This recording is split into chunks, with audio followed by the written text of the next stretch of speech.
It's a real pleasure to be here this afternoon with you, and I'm super excited. But first of all, I'm going to start off with my own confessions. I am also a plastic addict. You can't avoid it, can you? And if there's one thing we argue about at home more than anything else these days is which bin do you put the waste in? I have a 19-year-old son, and he is becoming an expert on recycling, but he has a long way to go. So that's my first confession. My second confession is I drive two large engine cars. One is diesel and one is petrol. So please forgive me on that. Let's go back. It started for me when I was about 10 years old, my love affair with fibre. I had two jobs. I had a paper round, and I worked in a dairy, cleaning milk bottles, glass milk bottles, and then refilling them and putting a foil cap on the top. And what I noticed when I was doing the paper round is that when people had finished reading their papers and magazines, they put them out in the porch. Yeah, I lived in a posh area. And some people would actually tie them up in bundles of string. And I used to come along with my go-kart, pile them up, and once a fortnight we would take them up to Blackburn Paper Recycling Mill, which is still there, by the way. And that load, it was a minivan, turned into £12, which is the equivalent today of about £125. So that started me personally on this journey of the value of waste. Forgive me while I look at my phone. I'm not checking my text messages. I'm just checking what I'm going to say on my next slide. So,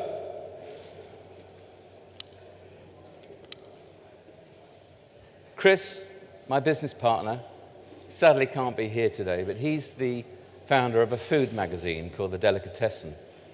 And he and I first started working together. I was doing some work at a snack food company, makes potato crisps, and he invited me to start writing about snacking and packing. Little did I realize, about a year later, that I would buy half of the magazine, and we would go on to form a company called Reelbrands. There's the magazine. Anybody seen it out of interest? Anybody? Put hands up if you have seen it. No? Oh, two people from Swanline have seen it. Good. It's good. I mean, the whole point of it is that we write about food, and we try and write about it in an entertaining, engaging way, but we're more and more writing about packaging and all the exciting things that are going on in the world of packaging.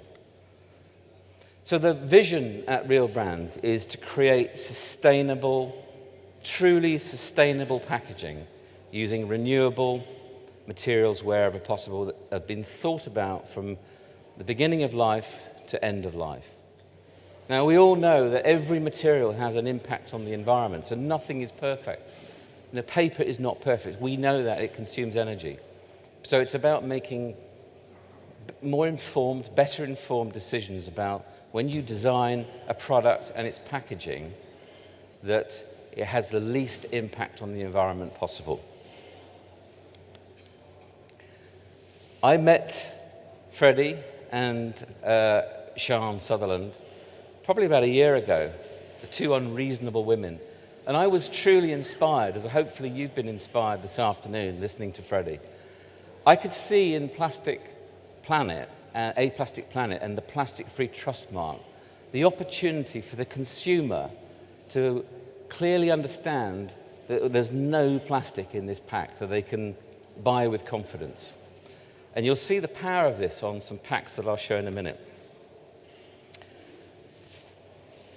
Plastic-free is a massive movement now, which you'll see in supermarkets like Iceland Foods, for example, and I'll show you some brands that have adopted the trust mark in a second. The other big move is less is more, designing out packaging where you don't need it.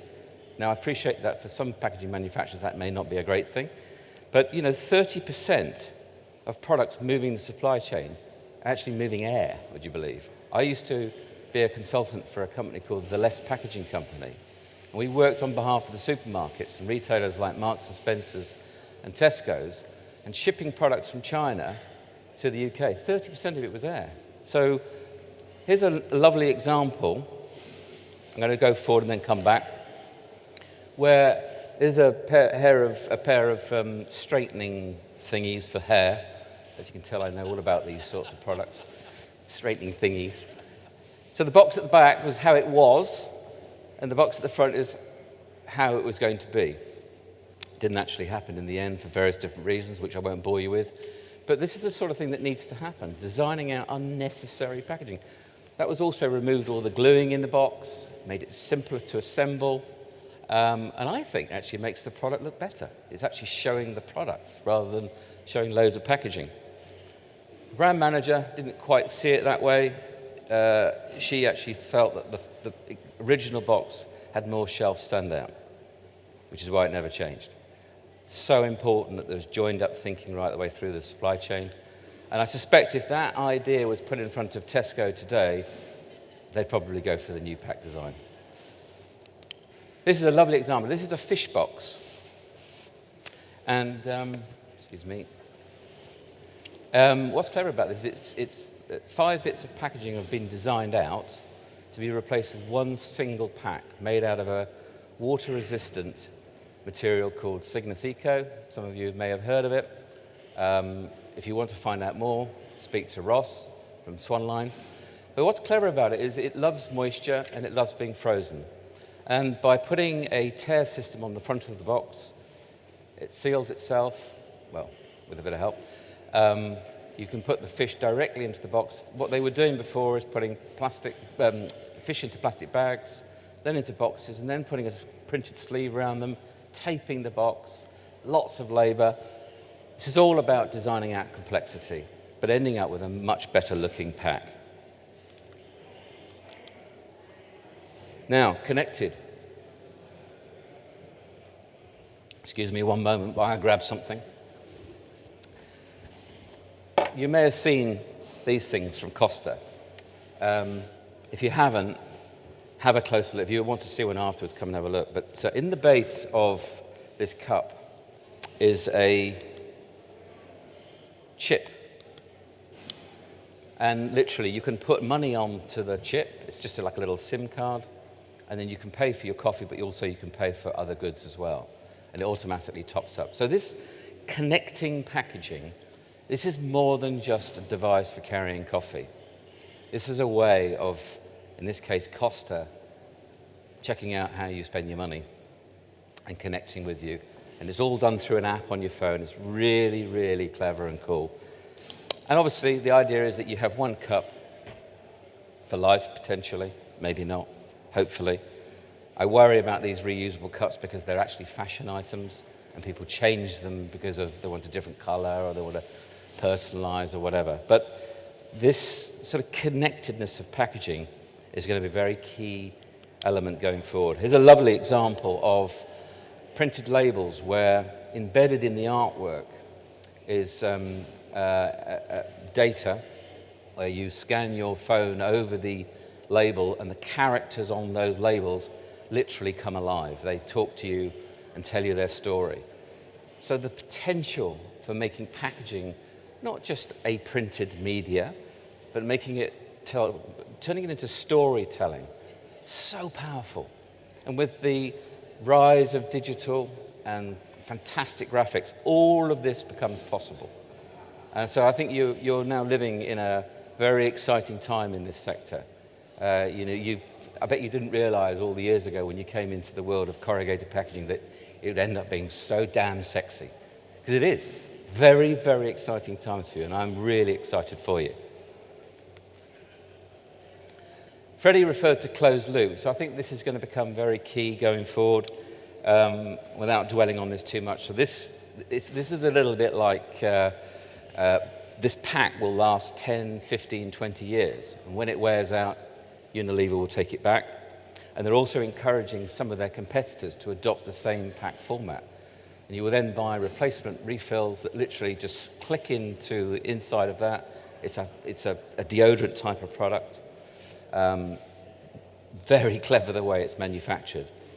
This will be available probably within the next year or so. The whole idea is designing out unnecessary packaging and designing out plastic. Omnichannel. Now that probably puts the fear of God into a lot of companies, particularly bricks and mortar retailers. I mean, we've seen the growth of Amazon. My clicker's not working. Come on. Okay, it's frozen. There we go. Here we go. So we've seen the growth of the likes of Amazon, and that's only going to continue. Represents something like 15% of retail currently, growing up 20% or so a year. Designing packaging that's fit for retail purposes, but also online and click and collect. Designing in things like carry handles, so it's easy to grab from car to home. Making sure that when you design packaging, that all of these things have been thought about. Does it need to be branded? Does it need to have high quality graphics? Can you reverse it maybe? So the one pack is for retail and another pack is for e-com. So thinking laterally about how a pack serves its purpose in terms of different supply chains. So my favorite part of this presentation is the innovation. And I think this will be the bit that's going to change the shape of packaging for the future. I'm just going to show one or two examples. This one, if anybody knows the T-Pigs brand, it's owned by Unilever. Interestingly, the marketing manager was telling me the other day that 65% or so of their business now, their customers, their retail customers, stock this brand purely because of its sustainability story and the fact that it's plastic free. 99% of tea bags are made of plastic. When my son, Daniel, found out that fact, overnight he stopped using tea bags and moved to loose leaf tea. My wife and I clear up the mess afterwards, I have to say, but that for me is very interesting. The younger generation move like that. Once they know something, they change like that. So it's interesting to see T-Pigs, their business is growing so fast purely because of their commitment to sustainability. And you'll notice that they've adopted the plastic-free trust mark. They are actually one of the first brands to go plastic-free. Many, many more are following. And another one, love this company, Swedish company, Percol. And what's exciting about Percol is they've been on this sustainability journey now for quite a time, probably about 18 months or so. They have been trying to get a listing at Tesco for years. And just in the last 2 weeks, I can tell you that they have got a Tesco listing. And the reason why they got that listing was because of their sustainability commitments and going for plastic-free packaging. Now, that pack that you're looking at is a mixture of paper and metallized cellulose. So 2 layers. It's the Futamura Natureflex, metallized Natureflex. It's home compostable. So it's a very cool pack. They have had issues with shelf life. Of course they have. It's not been an easy transition. However, as those laminates get improved and developed, it won't be long before they'll perform just as well as the plastic cousins.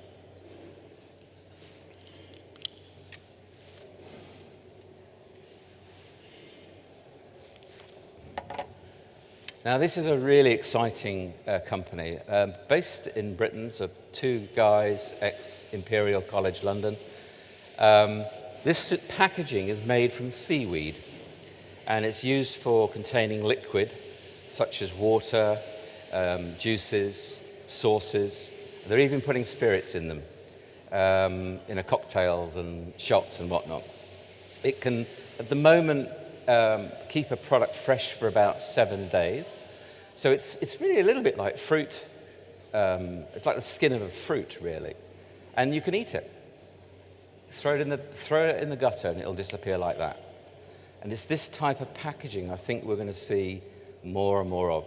And we're taking that technology, developed by Uhu, or now known as NotPla, taking that technology and seeing what we can do with it with other packaging formats to create barriers, etc. It's a very exciting development and a UK innovation. This is another very exciting development from Freddie's home country in Denmark, a company called Exopack. What's interesting about these guys is that they've got backing from a very large paper fibre company, Reelbrands, who I'm sure lots of you know, and also from Carlsberg. They've both invested in this technology to enable a change in a packaging format. Now, it's probably not going to replace glass or aluminium, but for things like festivals or where glass is not workable, but people want it in a bottle format, this is potentially an alternative. It's not been launched yet. There were rumours that it's going to be launched at Glastonbury. I'm not sure it's quite ready yet, but watch this space. This is really disruptive stuff. When I showed that to a guy at Coca-Cola last week, he nearly fell off his seat. I'm not kidding you. Absolutely amazing. Slightly self-promoting, but we've been working with a very clever inventor whose name will remain nameless, but he's quite a famous guy. And he's developed an alternative to the Tetra carton. I say Tetra carton, I mean the liquid carton. You know those things that are difficult to recycle? Well, the reality is only 10% of those boxes actually get recycled. 50% get collected, but only 10% actually get recycled because there aren't enough facilities. A bit like the coffee cup issue. There isn't the infrastructure to do it. Now, the idea of this is you push in the top, you pull it out, you put the contaminated metallized foil bag in your black bin, the non-recycle bin, or your mixed waste bin, the contaminated waste, and then the carton, you just flatten it down and then you recycle it. So at least we're getting some value of the raw materials back. It's not perfect. And the next generation of this pack, once this is launched, will be replacing that metallized film with bio alternatives, because they are coming. But for liquid and long shelf life, the bio laminates are not quite ready. They're being worked on, but we're a year or two away, I think, from really nailing those opportunities. So I mentioned Signet Eco earlier. For our company, Reelbrands, this for me is a game changer. The stuff that we're doing with Signet Eco through Swanline is we're making signage, we're making agricultural products, plant pots, bird boxes. In this case, you see an ice bucket. Literally, you can pour water into that ice bucket and it will hold the water for months. There's no plastic in there at all. It's completely plastic free. And it's also compostable. So if you stick it in the ground, the microbes will eventually eat it. And it's, of course, fully recyclable. It doesn't contaminate the paperboard waste recycling chain. You can go to any paper mill. It doesn't have to go to a special mill in the middle of nowhere. And, of course, it's very brandable. So you'll see those for the first time going off to Glastonbury at the weekend. We're also, because Signet Eco is available in thicker materials, we can start to make things like cardboard tents, would you believe? Yes, cardboard tents, really. And they will keep you dry for literally, I'll say months, but probably that's exaggerating, but certainly weeks. More than enough. If you're going to Glastonbury for a week, that will keep you dry. But the really beautiful thing about that is that being sponsored by the drinks companies or the food brand or whatever, what we want to do is replace those single-use plastic tents. Would you believe 30 to 40% of these disposable tents get left behind at festivals today? Ridiculous, absolutely ridiculous. It costs Glastonbury nearly £1 million to clear up their waste at the end of a festival. 200,000 people over several days. Now, imagine this is waste. Let's face it, at the end of the event, people are not going to take these home. The idea is you flatten them down, you put them in your waste compactor, you get 75, 80 pounds a tonne, as opposed to paying 200 pounds a tonne going to landfill or to incineration. So 75, 200 pounds. You can see why the brand owners and the festivals are interested in these sorts of products. And great advertising too, of course. So this is my last slide, and just to sort of finish off, I have great hope that we are going to solve these problems, but it will only happen through collaboration. And somehow, us maybe not being quite so competitive with one another, sharing ideas, sharing innovations, working together to achieve a common goal, which, let's be honest, if we don't work together, we're in a whole load of trouble. Thank you for listening.